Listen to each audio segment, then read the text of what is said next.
Hi hello வணக்கம் மக்களே. So இந்த வீடியோவில் நம்ம என்ன பார்க்க போகிறோம் பார்த்தீங்கன்னா, அதாவது பிக் பாஸ் வந்து ஸ்டார்ட் ஆக போது எல்லாருக்குமே தெரியும். ஸோ அந்த பிக் பாஸ் ஸ்டார்ட் பண்ணுறதுக்கு முன்னாடி அவனுங்க எந்த அளவுக்கு அல்லோல் பட்டுக்கிட்டு இருக்காங்கன்றது நமக்கு மட்டும் தான் தெரியுதா இல்லை மற்றவங்களுக்கு தெரியுதான்றது தெரில.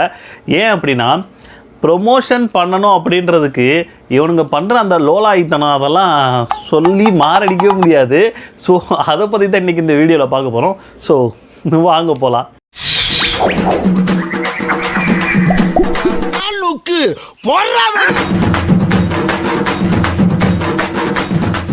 ஸோ பொதுவாக பார்த்தீங்க அப்படின்னா, பிக் பாஸ் ஸ்டார்ட் பண்ணும்போது அதுக்கு முன்னாடி ப்ரொமோஷன் ஒன்று போடுவாங்க, இல்லை ஆட் மாதிரி ஒன்று போடுவாங்க.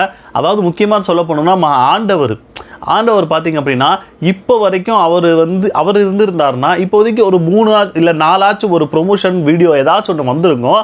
அது பார்த்தீங்கன்னா நல்ல ட்ரெண்டிங்கில் போயிட்டு இருக்கும். ஸோ அதை வச்சே நம்ம பிக் பாஸ் பார்க்கணும்னு சொல்லி ஒரு ஹைப் ஏற்றி விட்டுருவானுங்க. ஆனால் இப்போ என்ன பண்ணாலும் அந்த ஹைப் ஏறவே மாட்டேங்குது இவங்களுக்கு. அதனால இவனுங்க என்னென்ன மூலம் பண்ணி பார்க்குறானுங்க, அதை ஒன்றுனா நம்ம பார்ப்போம். ஆனால் இவனுங்க ப்ரொமோஷன் பண்ணியுமே எந்த ஹைப்புமே ஏறாததுக்கு முக்கியமான காரணம் யாருன்னு பார்த்தீங்கன்னா, இந்த மணிமேகலை பிரியங்கா இஷ்யூ தான். எதுக்கு அப்படின்னா, இவனுங்க ஹைப் பண்ணுறதுக்காக ப்ரொமோஷன் பண்ணி என்னென்னமோ பண்ணுறானுங்க. ஆனால் அதை எல்லாமே அடித்து தூக்கி நம்ம மணிமேகலை பிரியங்கா இஷ்யூ சாப்பிட்டுட்டு போயிடுது. எப்படி நங்குற மாதிரி நச்சுன்னு இருந்துச்சானே. மணிமேகலை பிரியங்கா இஷ்யூ ஓடிக்கிட்டு இருந்துச்சு. ஸோ அப்போ இவனுங்க தெரியாது, இவனுங்களுக்கு இந்த அளவுக்கு இந்த இஷ்யூ நம்ம பிக் பாஸோட ப்ரொமோஷனே இது ஹைப் ஏற்ற விடாமல் இந்த அளவுக்கு ஒரு அடிச்சு கீழே இறக்கி விட்டுருன்றதை இவங்க தெரியாமலே சுற்றிக்கிட்டு இருந்திருக்கானுங்க போல. அதனால இவனுங்க ப்ரொமோஷன் ஒரு வீடியோ போட்டானுங்க. யாரு நம்ம விஜய் சேதுபதி வச்சு ஒரு ப்ரொமோஷன் வீடியோலாம் போட்டானுங்க. ஸோ அந்த வீடியோ போட்டு அதுவுமே பார்த்தீங்க அப்படின்னா அந்த அளவுக்கு ஒரு ரீச் ஆனச்சான்னு கேட்டிங்கன்னா அந்த அளவுக்கு ரீச் ஆன மாதிரி தெரில. ஏன்னா அதில் முழுக்க பார்த்தீங்கன்னா நம்ம ஆண்டவரை துவம்சம் பண்ணுற மாதிரியான எல்லா விஷயமே இருந்துச்சு. நம்ம ஆண்டவர் என்னென்ன தப்பெல்லாம் பண்ணாரோ அந்த விஷயத்தை எல்லாத்தையும் எடுத்துகிட்டு ஒரு ப்ரொமோவாக போடலாம் அப்படின்னு சொல்லி இவங்க ப்ரொமோவாக போட்டானுங்க. அட பாவி சண்டாளா, நீயாடா என்ன கொலை பண்ண பார்த்த? ஆனா அதையுமே பாத்தீங்க அப்படின்னா சோசியல் மீடியால அடிச்சு கீழே இறக்கி விட்டுருச்சு நம்ம மணிமேகலை பிரியங்கா இஷ்யூ. எவ்வளவு முக்கினாலும் நடக்காது. அதாவது இவனுங்க என்னென்னலாம் பண்ணானுங்கன்றத ஆல்ரெடி நம்ம வீடியோ போட்டிருப்போம். ஃபர்ஸ்ட் என்னடான்னா, புது ஆங்கர் வர போறாங்கன்னு சொல்லி ஒரு உருட்டுனானுங்க. நெக்ஸ்ட் ரெண்டாவது என்னடான்னா, புகழ் ராமர் வச்சு ஒரு உருட்டுனானுங்க. நெக்ஸ்ட் இப்போ என்னடானா, அதாவது நியூஸை திறந்தாலே ஒரு பரபரப்பான ஒரு நியூஸை கொடுக்குறேன் அப்படின்ற பேரில் என்னென்னத்தையோ பண்ணி வச்சுக்கிட்டு இருக்கானுங்க. என்ன அப்படின்னா, பிக் பாஸ் செட்டு, அதாவது இவிபி அந்த இதில் தான் பிக் பாஸ் செட்டு போட்டுருக்காங்க. மோஸ்ட்லி அந்த இடத்துல தான் நடக்கும். ஸோ இவனுங்க என்னடானா, அந்த பிக் பாஸ் செட்டில் ஏதோ ஒரு பையன் அங்கே மேலேருந்து கீழே விழுந்து சின்னதாக ஏதோ ஆக்சிடென்ட் ஆகிடுச்சு போல இருக்கு. அந்த ஆக்சிடெண்ட்டை இவனுங்க எந்த அளவுக்கு மேலே கொண்டு போய் பூதாகர் ஆக்க முடியுமோ ஆக்கலாம் அப்படின்னு சொல்லிட்டு எல்லா நியூஸ் சேனல்கிட்டையும் பிக் பாஸ் செட்டில் விபத்து, பிக் பாஸில் இது ஆக போகுது, ஸ்டார்டிங்கில் இப்படியா விஜய் சேதுபதி வரனால ஸ்டார்டிங்கில் இப்படி பண்ணிக்கிட்டு இருக்கு, அபசகனமாக இருக்குது, அப்படி இப்படின்னு என்னென்னத்தையோ கிளப்பி விட்டுக்கிட்டு இருக்காங்க. சென்னை பூந்தமல்லி இவிபி ஃபிலிம் சிட்டியில் பிக் பாஸ் நிகழ்ச்சிக்கான செட் அமைக்கும் பணியின் போது வடமாநில தொழிலாளி ஒருவர் தவறி விழுந்து படுகாயமடைந்தார். இல்லை, நான் ஒரு விஷயம் கேட்குறேன். ஏதோ ஒரு கட்டடமோ என்னமோ பண்ண போறீங்கன்னா லைட்டாக விபத்து அப்படின்றது நடக்கிறது தான். அது நம்ம அதை ஏற்றுக்கிட்டு தான் ஆகணும். ஆனால் அடிபட்ட அந்த பையனை ஹாஸ்பிட்டல்லேருந்து மறுபடியும் வேலைக்கே போயிருந்திருப்பான் போல. ஆனால் இவனுங்க இன்னமும் அதை வச்சே உருட்டிக்கிட்டு இருக்கானுங்க.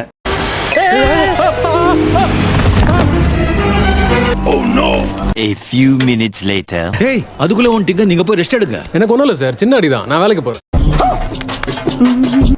ஸோ இந்த பிபி செட் ஆக்சிடென்ட் அதுவும் ஊற்றி மூடிக்குச்சா? கேட்ட சிங்கப்பட்டமே. சரி, என்னையா எது பண்ணாலும் இது எந்த ஒரு ஹைப்பையுமே மக்கள்கிட்ட ஏற்படுத்த மாட்டேங்குதேன்னு சொல்லிட்டு இவனுங்க என்ன பண்ணியிருக்கானுங்க அப்படின்னா, ப்ரொமோஷன். அதான் நான் ஆல்ரெடி சொன்ன மாதிரி நம்ம ஆண்டவர் இருந்திருந்தாருன்னா ஒரு 2-3 ப்ரொமோவாச்சும் வந்திருக்கும். ஆனால் நம்ம விஜய் சேதுபதி வச்சு ஒரே ஒரு ப்ரொமோ மட்டும் ஷூட் பண்ணி வச்சுக்கிட்டு அதே ப்ரொமோவை வெட்டி ஒட்டி என்னென்னமோ போட்டு ஃபஸ்ட்டு ப்ரொமோன்னு ஒன்று போட்டிருந்தானுங்க. அதில் டைம் போடலை. இப்போ அதையே வெட்டி போட்டு ப்ரொமோன்னு ஒன்று போட்டு அதில் டேட்டு டைம் போட்டாங்களாம். என்னங்கடா, இல்லை ஆண்டவர்னா ஒரு மாதிரி, எங்கள் விஜய் சேதுபதினா ஒரு மாதிரியா?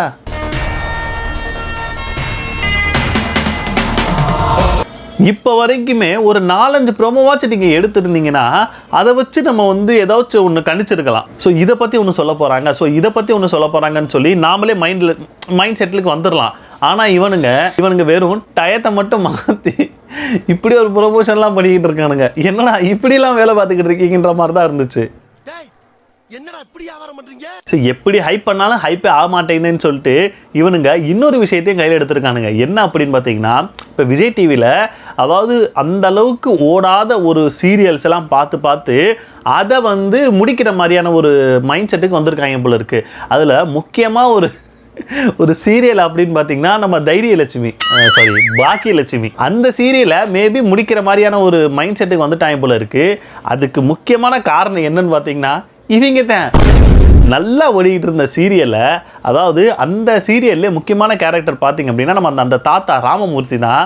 அவரை சீரியலில் முடிப்பாயின்னு பார்த்தா அந்த தாத்தாவே முடிஞ்சு விட்டாங்க இவங்க. அந்த தாத்தா தான் இருக்கிறதுலே, ஏன்னா அவங்க மகன் கோபின்னு ஒருத்தன் இருப்பான், அவனை என்ன பண்ணாலும் அவனுக்கு கவுண்ட்ரு அட்டாக் பண்ணுறதுல நம்ம தாத்தா செம்ம கில்லாடியாக இருந்தார். அவரே முடிச்சு விட்டாங்க. அதாவது இவங்க என்ன தெரியுமா பண்ணுறானுங்க, நார்த்து சைடில் சீரியல்ஸ் பார்க்குறானுங்க, அதில் எது நல்லா ஓடிக்கிட்டு இருக்கோ அந்த சீரியலை எடுத்துகிட்டு வந்து நாம் தமிழில் பண்ணலான்னு சொல்லி பண்ணுறானுங்க. ஆனால் அதே மாதிரி ஒரு இதை கொண்டு போனால் அது ஒரு நல்ல ஒரு இதாக கொண்டு போகலாம், நல்லா கண்டினியூவாக கொண்டு போகிற மாதிரி இருக்கும். ஆனால் இவனுங்க என்ன பண்ணுறானுங்கன்னா, அதை எடுத்துகிட்டு வந்து ஸ்டார்டிங் என்னமோ அது மாதிரி பண்ணிடுறானுங்க. ஆனால் போக போக இவங்க இஷ்டத்துக்கு ஏற்ற மாதிரி அந்த கதையை மாற்றிடுறது. இப்போ அந்த சீரியல் மாதிரியும் இதை கொண்டு போக முடியாமல், இவங்க நினச்ச மாதிரியும் கொண்டு போக முடியாமல் ஏதோ குழப்பி என்னத்தையோ பண்ணி வச்சிடறானுங்க.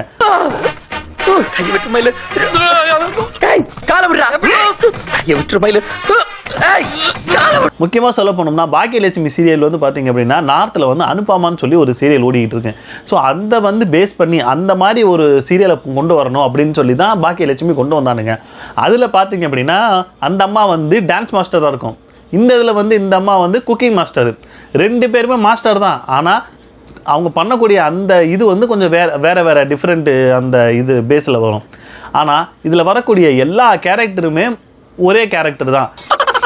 இதில் எப்படி கோபி கேரக்டர்னு ஒன்று வருது, அதுலேயும் பார்த்தீங்கன்னா ஒரு கேரக்டர் வரும், பார்த்தோன்னே ஒருத்தனை அடிக்கணும் போல இருக்கும்ல, அந்த கேரக்டர் அக்கா இருக்கும். பார்த்தாலே எப்பறம் ஒருத்தனை பார்த்து அடிக்கணும் போல தோணும்.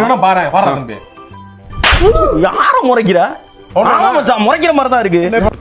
அதே மாதிரி இங்கே எப்படி இப்போ பாக்கியலட்சுமிக்கு பேராக இருக்கிற மாதிரி ஒரு நம்ம பழனிசாமின்னு ஒரு கேரக்டர் உள்ளே வந்துச்சோ, அதே மாதிரி நார்த்லேயும் பார்த்தீங்க அப்படின்னா அந்த அனுபமா சீரியலில் அந்த ஒரு கேரக்டர் ஒன்று வரும். அது பார்த்தீங்க அப்படின்னா பார்க்குறதுக்கு அவ்வளோ மனுஷன் யங் லுக்கில் இருப்பாப்புல.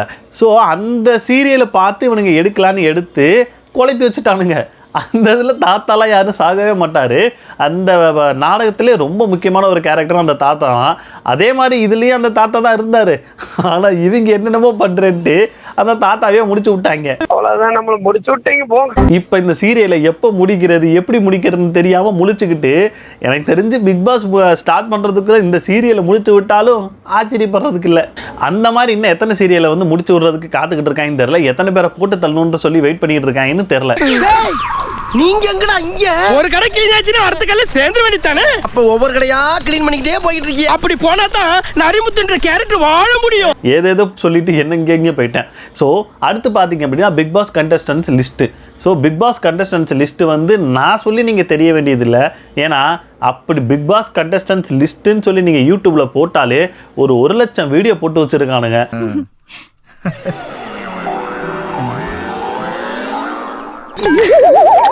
எனக்கு இப்போ வரைக்குமே புரியவே இல்லை, இவனுங்களுக்கு எப்படி தான் அந்த சோர்ஸ் எல்லாம் கிடைக்குது, எப்படி இதை கண்டுபிடிக்கிறானுங்க, எதை வச்சு கண்டுபிடிக்கிறாங்க, இல்லை உள்ளுக்குள்ளே எவனா இருப்பாங்களா, இல்லை அவங்கள வச்சு கண்டுபிடிப்பாங்களா, இல்லை விஜய் டிவி வந்து இவங்களுக்குள்ளே ஏதோ டைப் எதுவும் பண்ணி வச்சுருக்கானுங்களா, எனக்கு புரியவே இல்லை.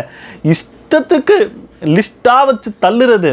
முக்கியமாக சொல்ல போனோம்னா யாருன்னு சொல்ல போனோம்னா நம்ம ஃபேட்மேன் சொல்லக்கூடிய அவர், செந்தில், மயில்சாமி மகன், அப்புறம் சுனிதா, அந்த குக்கு வித் கோமாளியில் வரக்கூடிய அந்த சுனிதா, விஜய் டிவி ப்ராடக்ட்டு.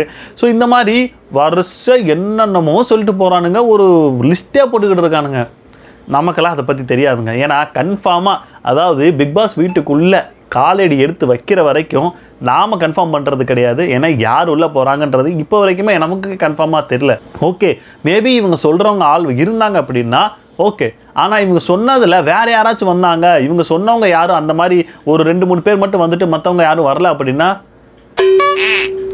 அதுக்கு தான். ஸோ நம்ம வந்து அந்த பிக் பாஸ் ஸ்டார்ட் ஆனதுக்கப்புறம் அதில் யாரெல்லாம் உள்ளே வர்றாங்களோ அப்போ தான் நாமளே கன்ஃபார்ம் பண்ண முடியும் அவங்க யாரெல்லாம் உள்ளே வர்றாங்கன்னு சொல்லி. ஸோ அதுக்கு முன்னாடி நாம் லிஸ்ட்டு போட வேண்டிய அவசியமே இல்லைங்க.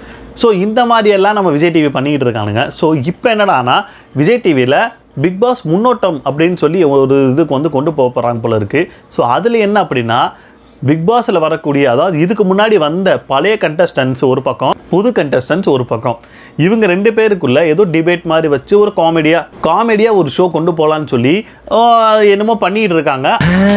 இப்போதான் பிரைட் ஆரம்பிக்கிறான். அது இப்போ வரைக்கும் பார்த்தீங்க அப்படின்னா அதை வந்து வெளியே சொல்லவே இல்லை, சஸ்பென்ஸாக வைக்கலான்னு சொல்லி இவங்க நினச்சிக்கிட்டு இருந்தா அங்கே இருக்கிறவங்களே அங்கே என்ன நடக்குன்றத வீடியோவாக ஷூட் பண்ணி அப்லோட் பண்ணி விட்டானுங்க. எனக்குன்னே வருவீங்களாடா? ஏன்ட்ட சரசம் பண்றக்கே ஓட்டாப்பே உங்களை பெற்றுறாங்களா? இவங்களுக்கு எதுவுமே பண்ண விட மாட்டீங்களாடா? அதாவது இவங்க எவ்வளோதான் சஸ்பென்ஸாக வைக்கணும்னு நினச்சாலும் கூட இருக்கிறவங்க வந்து குழப்பி விட்டுறானுங்க. நான் நல்லா பண்ணுறனோ இல்லையோ, ஆனால் நீ நல்லா பண்ணுற. அந்த விஷுவல் வந்து நானே பார்த்தேன். அதில் வந்து பார்த்தீங்க அப்படின்னா நம்ம மாகாப்பா குரேசி இவங்க 2 பேரும் பார்த்தீங்க அப்படின்னா ஹோஸ்ட் பண்ணுற மாதிரியான அந்த வீடியோ வந்து வந்துருந்துச்சு. இந்த பக்கம் கண்டஸ்டன்ஸ், இந்த பக்கம் கண்டஸ்டன்ஸ் இருந்தாங்க. ஸோ நான் கூட நினச்சேன் இது வேறு ஏதோ ஒரு வீடியோவாக இருந்திருக்கும் போல். ஸோ அதை தான் இவங்க எடுத்து போட்டு அதை கொஞ்சம் பட்டிட்டிங்கரிலாம் பண்ணி நமக்கு வந்து பிக் பாஸோட முன்னோட்டன்ற மாதிரி காட்டுறானுங்க நான் நினச்சிக்கிட்டு இருந்தேன்.